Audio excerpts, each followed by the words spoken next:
What's up, guys? Welcome back to my channel. So first off, if you're new here, make sure you hit the subscribe button and click the bell. That way you can join the team and you never miss a video. So I'm back on the Buick today, and if you watched my last video, I removed the power steering pump because the reservoir was broke and I was going to order a new one, but I decided to go to the junkyard. Ended up pulling a whole pump with the reservoir for 17 bucks. I said, well, that's a good deal, so I went that route.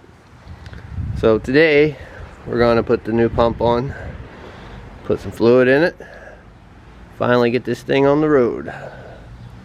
So what do you say? Here we go.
Alright guys, so got her bolted in, and I had to do this line first, the one that I broke on the other reservoir, and then I bolted it in, and then I threaded this bottom line in.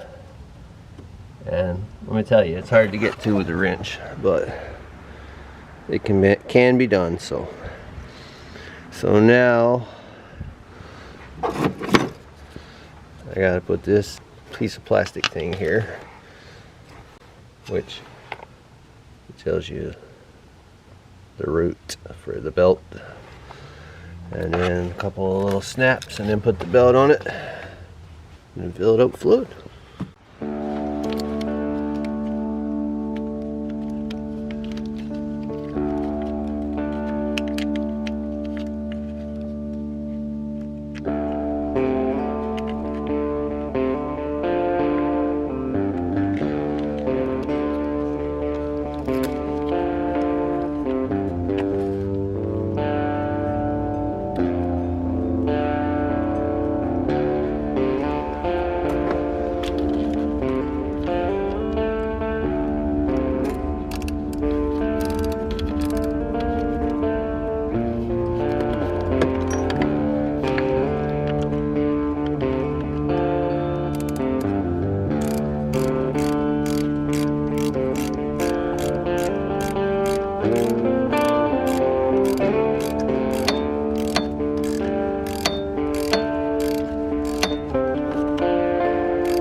Alright guys, so I got the belt on, I followed the diagram, made sure it's lined up with all the pulleys and it's correct.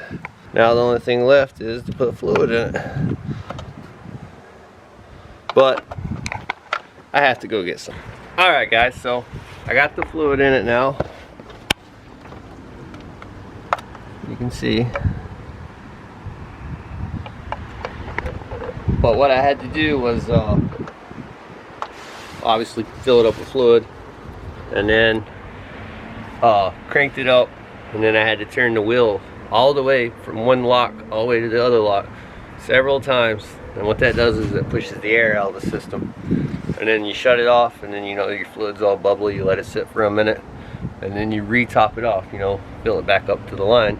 I had to do that probably 3, maybe 4 times, and then I got all the air out of the system, so the pump quit whining and everything. So then it works all good. So if you like this video, smash the like button and stay tuned for the next one. Bye.